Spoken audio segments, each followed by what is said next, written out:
সতীর স্বামীকে দেখে খুশি হয়ে যায় কমলিনী। এদিকে মিঠির সাথে কৃষাণুর বিয়ে ঠিক করছে নতুন। হ্যাঁ বন্ধুরা, এমনটাই দেখতে পাবেন। বিস্তারিত জানতে ভিডিওটিতে লাইক দিয়ে চ্যানেলটি সাবস্ক্রাইব করে দেখতে থাকুন। গল্পের শুরুতেই দেখা যাবে পার্বতীকে দেখে চমকে যায় সবাই, আর তখনই কমলিনী বলতে থাকে, পার্বতী কই, পার্বতী আসবে, তুমি তো আমাকে বলনি। আর তখন পার্বতীকে কমলিনী বলছে, তুমি হঠাৎ কোথা থেকে পার্বতী? আর তখন পার্বতী বলে, বলবো বলবো, বলতেই তো এসেছি। কি গো নতুনদা তুমি? আচ্ছা আমি কি করে জানবো যে নতুনদা তোমাদেরকে কিচ্ছু বলবে না? তখন বলে, কি ব্যাপার, তুমি আবার এসেছো? আর তখন পার্বতী বলে, হ্যাঁ মাসি, আবার এসেছি। আমাদের বাড়িতে না এসে কি পারি? আমি তখন বলে, তা কি মনে করে, এটি কে? আর তখন বলে, নতুনদাই পরিচয় করিয়ে দিবে। এরপর বলে, ও নতুনদা, দেখছো তো এখনো সকলে আমার উপর রাগ পুষে রেখেছে, সবাই রাগ আছে, তুমি প্লিজ খুলে বলো না। তখন বলে, নতুন কাকু, যদি জানতাম যে এটাই সারপ্রাইজ তাহলে আমি বাড়িতে থাকতাম না। নতুন তখন বলে, কেন, সারপ্রাইজটা কি তোর ভালো লাগছে না? আরে সারপ্রাইজের তো এখনো অনেক কিছু বাকি আছে। ফিরে এসেছে। পার্বতী এমন একটা জায়গায় ছিল, সে অন্যকে জানাতে চায়নি যে সে কোথায় ছিল, কিন্তু আমাকে দিয়ে প্রমিস করিয়েছিল যাতে করে আমি না বলি, তার জন্য আমি কাউকে কিছু বলিনি। ওটা ওর ব্যক্তিগত ব্যাপার। আর তখন বলে, আর এই ব্যক্তিগত চাওয়াটাকে আমি রেসপেক্ট করি। বলেছিল যে ও নিজে এসে সবকিছু তোমাদেরকে জানাবে, আমি শুধু এই রিকোয়েস্টটাই রেখেছি। আর একসময় আমার মনে হয় যে ও এখানে আসতে চায়, আমাকে ফোন করে, তাই আমি এখানে আসতে বলি। আর এই যে ভদ্রলোক হচ্ছে পার্বতীর স্বামী অনিমেষ। কথাটা শুনে সবাই অবাক হয়ে যায়, অবাক হয়ে তাকিয়ে থাকে। এরপর দেখা যায় নতুন কমলিনীকে বলছে, কমলিনী, পার্বতী এখানে এসেছে তোমাকে কিছু কথা বলবো বলে। এরপর দেখা যায় পার্বতী কমলিনীর কাছে যায়, আর গিয়ে তখন বলতে থাকে, বৌদি, এখন থেকে তোমাকে আমি বৌদি বলেই ডাকবো। আর যে আমি জানি তুমি আমার প্রতি রেগে আছো, বড্ড রাগ করেছো, তাই না? বলে, কিছু মনে করো না বৌদি, আমাকে এই সমস্ত করার জন্য, নিজেকে বাঁচানোর জন্য অতটুকু অভিনয় করতে হয়েছিল, তার জন্য অতটুকু অভিনয় করে তোমাদের সাথে টিকিয়ে গিয়েছি। আচ্ছা আগে তোমাদের সাথে আলাপ করিয়ে দেই, এটা হচ্ছে তোমাদের জামাই বিপ্লবী, মহা বিপ্লবী। পার্বতী বলছে, আমি তোমাদেরকে সবকিছুই খুলে বলছি। আসলে আমি যখন কলেজে পড়তাম তখন ওর সাথে আমার পরিচয় হয়, আলাপ হয়। এরপর প্রেম ভালোবাসা, ওকে আমি ভালোবাসি, ও আমাকেও ভালোবাসে। এরপর আমরা বিয়েও করে নিয়েছি, কিন্তু আমার বাড়ি থেকে তো চাপ দিচ্ছিল বিয়ের জন্য, বাবা আমার বিয়ে ঠিক করে নেবে। ও মাঝে অনেকটা বছর আন্ডারগ্রাউন্ডে ছিল, একটা সময় এতটা ভয় পেয়েছিল আমাকে হারানোর ভয়। বাবা আমার বিয়ে ঠিক করলেন, কি করতাম আমি? আমার কিচ্ছু করার ছিল না, আমি নিরুপায় ছিলাম, তার জন্যই আমি এই কাজটা করতে বাধ্য হয়ে কথা আমি তোমাদের আজকে সবার সামনে বলতে চাই। কিন্তু সেদিন জানতাম আমার ওই বিয়ের রাতে মাতাল বর বিয়ের রাতেই অ্যারেস্ট হবে পুলিশের কাছে। আমি জেনে শুনেই সবটা করেছি, সবটাই সাজানো ছিল। আমাকে গ্রাম থেকে বের হতেই হতো, জানো তো, যে করেই হোক আমাকে গ্রাম থেকে বের হতে হতো। গ্রামটাতে আমার যে আর কোনো উপায় ছিল না, আমি শুধুমাত্র অনিমেষকে আড়াল করতে চেয়েছিলাম।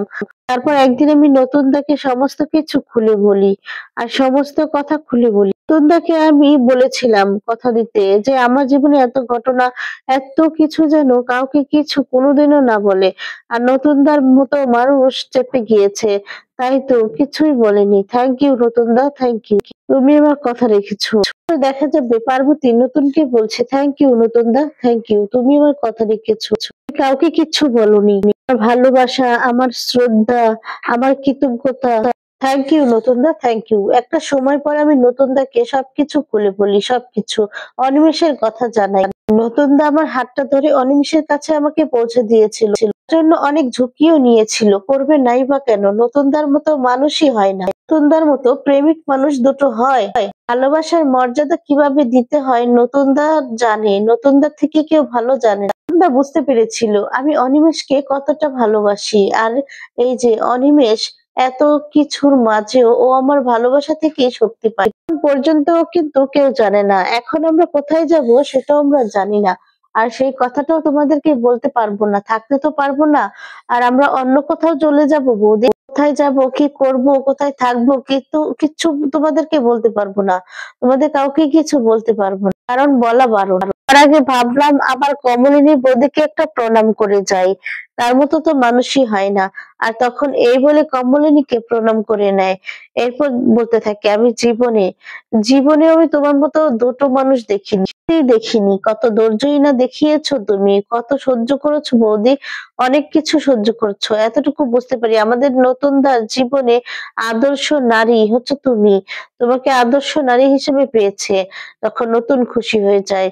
আর তখন পার্বতী বলতে থাকে, তুমি বৌদি, হ্যাঁ এটা ঠিক। ছেলেবেলা নতুনদার আমার বিয়ে ঠিক হয়েছে। সত্যি কথা জানো, আমি বা নতুনদা কেউ খুব একটা পাত্তা দেয়নি। নতুনদার জীবনে শুধুমাত্র তুমি ছিলে, আর আমার জীবনে শুধুমাত্র অনিমেষেই আছে। আশা করি এই বিয়েটা নিয়ে আর কারো মনে কোনো সংশয় নেই, কোনো ভুল বোঝাবুঝি থাকবে না। আর তারপর দেখা যাবে সবাই সবটা শুনে অবাক হয়ে যায়। কমলিনী তখন বলে, এত ঘটনা তোমার জীবনে, অথচ তোমার নতুনদা কিন্তু আমাকে এই সমস্ত কিচ্ছু বলে। এই মানুষটা আবার বলে সে নাকি সমস্ত কথা আমাকে বলে, জানো তো? আর তখন এই কথা শুনে সবাই হাসতে থাকে। নতুন তখন বলে, জানি তো, আমার জীবনের সব কথা আমি তোমাকে বলেছি। আর বলে যে আমি পার্বতীর জীবনের কথাটা বলি, কারণ সেটা হচ্ছে ওর জীবন। ও যতক্ষণ না আমাকে ওর জীবনের অনুমতি দিবে সেটা আমি তোমাকে কি করে বলবো বলো তো কমলিনী? বলছি, অন্যের কথা তো বলা যায় না, আর আমার কথা তো তুমি সবকিছুই জানো। সে তখন পার্বতীকে বলে, শোনো ভাই, আমাদের না সবার সবার খুব রাগ ছিল তোমার প্রতি, এখন রাগ সমস্ত কিছু চলে গিয়েছে।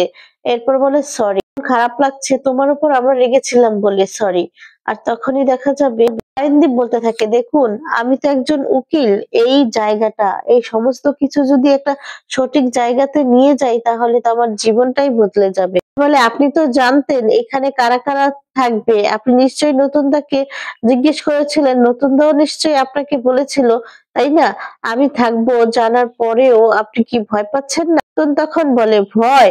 আপনাকে কেউ ভয় পায়? আরে যে নিজের বউকে ব্ল্যাকমেল করে আটকে রাখে, ইমোশনাল ব্ল্যাকমেল করে, তাকে কি কেউ ভয় পায়?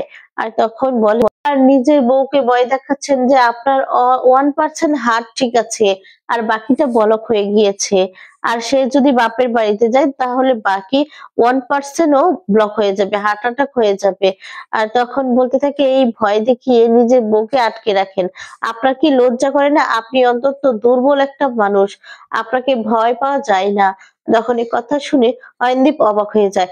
অয়নদীপ তখন বলে, মানে এসব আপনি জানলেন কি করে নতুনদা? খুশি তখন বলে, আমার তো নতুনদার সাথে প্রতিদিনই কথা হয়, কারণ আমার আর নতুনদার জীবনের লাইট হাউস কিনা। আর তখন দেখা যায় সবাই হাসতে থাকে। বুবলাই তখন বলে, সত্যি নতুন কাকু, তুমি কিন্তু কিছু কিছু কথা সাংঘাতিক চেপে রাখতে পারো, মানে ভাবা যায় না।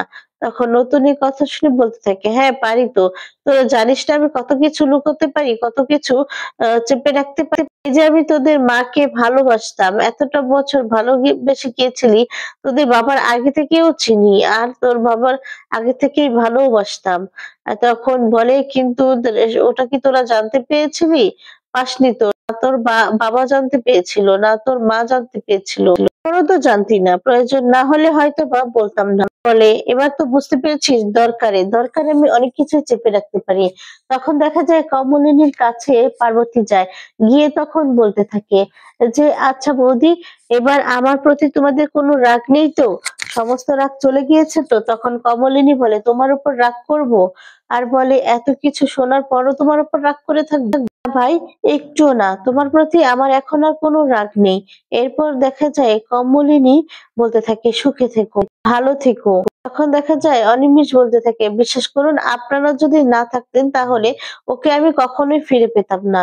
আসলে আমি ওকে একরকম ভাবে জোর করি যে আমি আপনাদের সাথে দেখা করতে চাই, একবার কথা বলতে চাই, একবার হলেও অন্তত কৃতজ্ঞতাটা জানাতে চাই পার্বতী, তাই তো?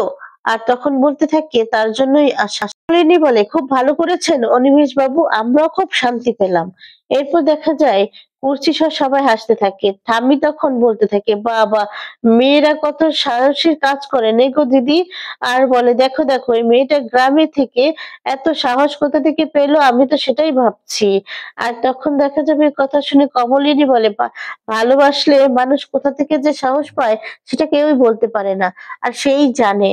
আর তখন বলে, আমিও জানতাম না গো বৌদি, আমিও জানতাম না, আমি এত সাহসী যে হতে পারবো সেটা আমিও জানতাম না, সত্যিই জানতাম। দিন গেছে মাঝে আমার আর অনিমেষের, আমার আর অনিমেষের কোনো যোগাযোগই হয়নি। দুজনের কোনো খোঁজও পাইনি। অপেক্ষা করে গিয়েছি, হাল ছেড়ে দেইনি। শুধুমাত্র অপেক্ষাই করে গিয়েছি। আর বলে, আমরা বিশ্বাস করতাম আমার আর অনিমেষের দেখাটা হবে। অনিমেষ তখন বলে, আমিও জানতাম, জানেন তো, আমিও জানতাম পৃথিবীতে যাই হয়ে যাক না কেন পার্বতী আমার জন্য ঠিক অপেক্ষা করবে। তখন পার্বতী হেসে দেয়। এরপর দেখা যায় অনিমেষ বলছে, আসলে কি জানেন তো, দুটো মানুষের সবথেকে এর মধ্যে হচ্ছে বিশ্বাসটা প্রয়োজন। বিশ্বাসটা আমাদের দুজনের মধ্যেই বরাবরই ছিল দুজনের প্রতি। তার জন্য আমি যখন জানতে পারলাম যে নতুন দাকে ও বিয়ে করে এখানে চলে আসছে, তখন মানে আপনারা মানবেন কিনা আমি জানি না, কিন্তু আমার মনে হয়নি একবারও যে আমি পার্বতীকে হারিয়ে ফেলছি। আমি আমার পার্বতীকে হারিয়ে ফেলবো। এটা আমার একবারও মনে হয়নি। কেন জানেন তো? আর তখন বলতে থাকে যে আসলে ওকে তো আমি ভালোবাসি তাই বিশ্বাস করি। আর তারপর যে পার্বতীর ক্ষেত্রেও কিন্তু এই কথাটা সত্যি। ও আমাকে এতটাই ভালোবাসে যে তাই ও আমাকে অগাধ বিশ্বাস করতে পারে। তো এভাবে কাউকে কি ছেড়ে দিয়ে রেখে দিতে পারে? এই বলুন। তখন দেখা যায় পার্বতী বলে, হয়েছে, ঠিক আছে, সব কথা হয়েছে তো। আচ্ছা, তোমাকে এবার আলাপ করিয়ে দিই। এই বলে দেখা যায় বাবিল বুবলাই মিঠির সাথে পরিচয় করিয়ে দেয়। বলে এরা সবাই হচ্ছে বৌদির ছেলে মেয়েরা। এই হচ্ছে বড়, এই হচ্ছে বাবিল, এই হলো ছোট মেয়ে মিঠি। আর তখন বলে, ওই যে ও হচ্ছে মিঠিল, মানে বুঝতেই তো পারছো বাবিলের। আর তখন বলে, ও আচ্ছা, বুঝতে পেরেছি। এরপর বলে যে নতুন দা, ওকে তো চিনতে পারলাম না, কৃষাণুকে দেখিয়ে বলে। আর তখন কুচি বলে, ও আমাদের বাড়ির বিশেষ অতিথি। আর তখন এই কথা শুনে কৃষাণু বলে, তাহলে আমি এখান থেকে বেরিয়ে যাই। আমি অতিথি হয়ে কোথাও যাব কেন? আমি অতিথি হয়ে কোথাও যেতে চাই না। আর তখন এই কথা শুনে বলতে থাকে মিঠি যে, তুমি অতিথি ছাড়া কি? এরপর বলছে, আমি স্যারের সবথেকে কাছের ছাত্র। আর তখন বলতে থাকে, ও, তোমার গায়ে লেখা আছে? এরপর বলে, সবকিছু কি গায়ে লেখা থাকে? সব জিনিস যে লেখা থাকার দরকার আছে তা তো নয় কি স্যার? আর তখন নতুন বলে, একেবারে একদম ঠিক। তখন বলে, এরপর তো বলবে আমি সবথেকে স্যারের কাছের মানুষ। আর তখন কৃষাণু বলে, কেন, এই ব্যাপারে কি কোনো সংশয় আছে? আর বলে যে, আমি তো ঠিক কথাই বলছি। মিঠি তখন বলে, নতুন কাকু, তোমার এই কাছের ছাত্রকে আমি তো কখনোই দেখিনি। হঠাৎ করে সে গজে উঠেছে। দেখা যায় মিঠি বলতে থাকে, সে গজে উঠেছে ভালো কথা, গজেই থাকুক, কিন্তু আমাদের সাথে যেন, বিশেষ করে আমার সাথে যেন পাল্লা দিতে না আসে। নতুন বলে, বুঝলে কৃষাণু, এটা আমার কিন্তু একটু হিংসুটে মেয়ে। আর তখন বলে, সে তো বুঝতেই পারছি, বলে দিতে হবে কি? এরপর বলে, আমার কিন্তু আর ভালো লাগছে না নতুন কাকু। বাবিল বলে, আমারও ভালো লাগছে না। বুবলাই বলে, হ্যাঁ, আমারও ভালো লাগছে না। এটা বলে সবাই হাসতে থাকে। আর তখন দেখা যায় মিঠিল বলে, সত্যিই তো। আচ্ছা, পার্বতী আন্টি এতগুলো মিষ্টি নিয়ে আসলো, সেগুলো তো খেতে হবে, তাই না? তখন দেখা যায় কমলিনী বলে, নে নে, মিষ্টিগুলো ফ্রিজে রেখে আয়। আর ফ্রিজে না অনেকগুলো মিষ্টি আছে, সেগুলো নিয়ে আয় মা, সবার জন্য। তখন দেখা যায় অয়নদীপ বলতে থাকে, আচ্ছা বৌদি, আপনার ননদ ছেলেদের মানে ছেলের বিয়ের পরে তো একদম কচি বইয়ের মতো আচরণ করছে, যেন এই বাড়ির অতিথি। একটু কাজ টাজ করতে বলুন, একটু নড়তে চড়তে বলুন। বলছি, মিষ্টিটা আমিও কম আনিনি, সেগুলো আনতে বলুন, আমারটা দিয়ে শুরু হোক। তখন বলে, হ্যাঁ, ঠিক আছে, ঠিক আছে। আমার বৌদি ভাইয়ের কাছে আমার নামে নালিশ করার কোনো প্রয়োজন নেই, কোনো নালিশ করতে পারবেন। তখন বলে, হ্যাঁ, সে আমি খুব ভালো করে জানি, তোমার বৌদি ভাই তো তোমার মাথাটা খাচ্ছে। এই বলে সবাই হাসতে থাকে। তখন কমলিনী বলে, এই যে খবরদার, আমার ননদিনীকে নিয়ে আমি একটা কথাও শুনতে চাই না। হ্যাঁ। আর তখন পার্বতী বলে, তোমার ননদিনী কিন্তু আর একজন নয়, দুটো, মনে থাকবে তো বৌদি? এই বলে হাসতে থাকে। তখন সকলে মিলি হাসছে। কমলিনী বলে, মনে থাকবে মানে? মনের মধ্যে একদম গেঁথে থাকবে। বড় ঠাম্মি তখন বলে, আশীর্বাদ করি, তোমরা খুব ভালো থেকো।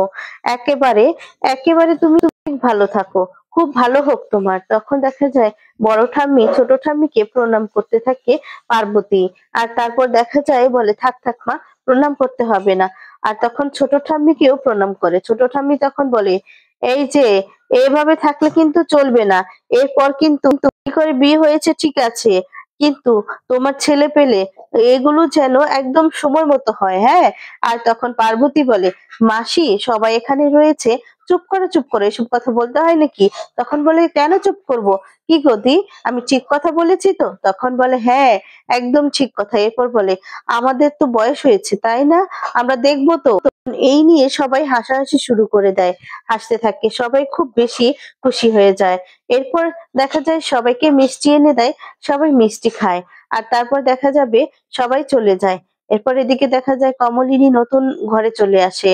আর তারপর দেখা যাবে নতুন বলতে থাকে, আচ্ছা তুমি তো বললে না যে তুমি কোথায় যাবে।